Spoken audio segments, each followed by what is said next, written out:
الموقع الرسمي لفضيلة الشيخ وليد بن راشد السعيدان حفظه الله يقدم. السلام عليكم ورحمة الله وبركاته.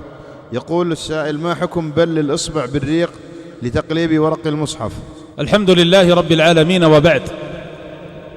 المتقرر عند العلماء أن كل فعل يوجب إهانة المصحف فإنه يمنع، فلا يجوز للإنسان أن يتعمد أن يفعل أو يتصرف بالمصحف تصرفا أو فعلا يوجب إهانته، فإن كان المتصرف بذلك يقصد حقيقة إهانة المصحف فلا جرم أن هذا من الاستهزاء بكتاب الله، وهو كفر مخرج عن الملة. فإن من نواقض الإسلام أن يستهزئ الإنسان بالله أو برسوله أو بشيء من دينه أو بكتابه. ولكن لا ينبغي لنا أيها الإخوان أن نحمل بعض الأفعال والتصرفات على أنها من الإهانة لكتاب الله عز وجل، ولا ينبغي أن يبالغ في ذلك.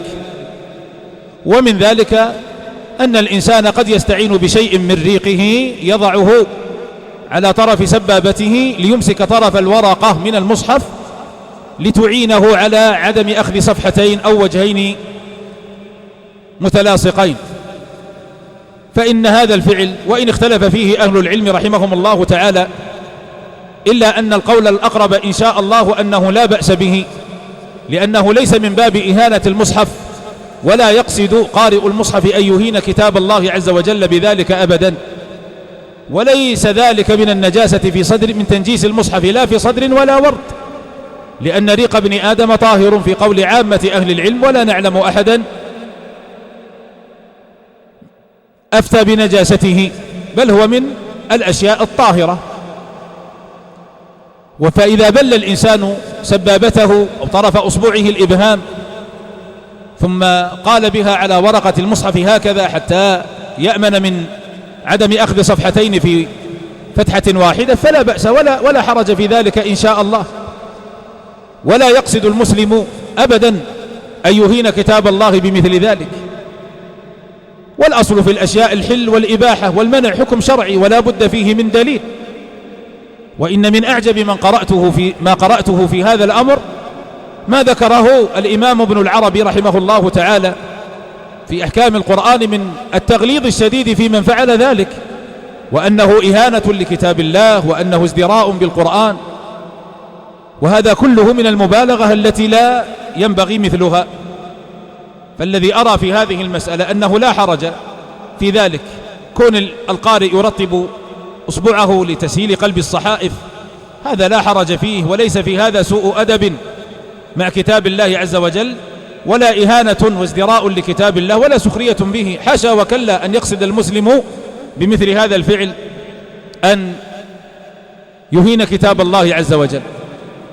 وأما قول من منع من العلماء لما أفتى بالمنع واستنكر هذا المنع، فقال للسائل: هل ترضى أن أبل أصبعي بفمي ثم أضعها على وجهك؟ فأقول هذا قياس عجيب، هذا قياس عجيب جدا، ولا ينبغي قبوله، لأنه قياس مع الفارق، والمتقرر عند العلماء أن القياس مع الفارق باطل. فإن كون الإنسان يبل أصبعه بفمه ثم يضعه على خد أحد من الناس هذا لم يجر العرف به، إلا أنه يريد به إهانة هذا الشخص أو نحو ذلك. لكن لو أن الإنسان فعل ذلك مع زوجته لعد ذلك من كمال المحبة لها والألفة لها، فليس هذا من باب المرفوض مطلقا، وإنما هو جار على مقتضى ما حدده العرف. فالذي أرى في هذه المسألة أنه لا بأس به ولا حرج فيه إن شاء الله، وليس فيه هذا احتقار، بل هو مما يعين على رفع صفحة القرآن من غير التصاق صفحة أخرى بها. والأصل براءة الذمة، فمن عمر الذمة بالمنع فهو مطالب بدليل هذا الإعمار، لأنه مخالف لهذا الأصل. والأصل في الأشياء الحل والإباحة، فمن منع فهو مخالف لهذا الأصل فعليه الدليل.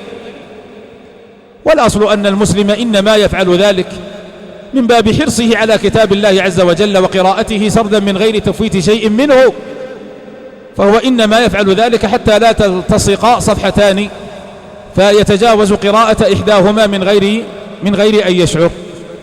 فلا ينبغي التشديد في مثل ذلك ولا منعه ولا تحريج الناس في مثل هذا الفعل. والذي جرى العرف عادة أنه إنما يفعل من باب الإعانة على عدم التصاق الصفحات مع بعضها، والله أعلم.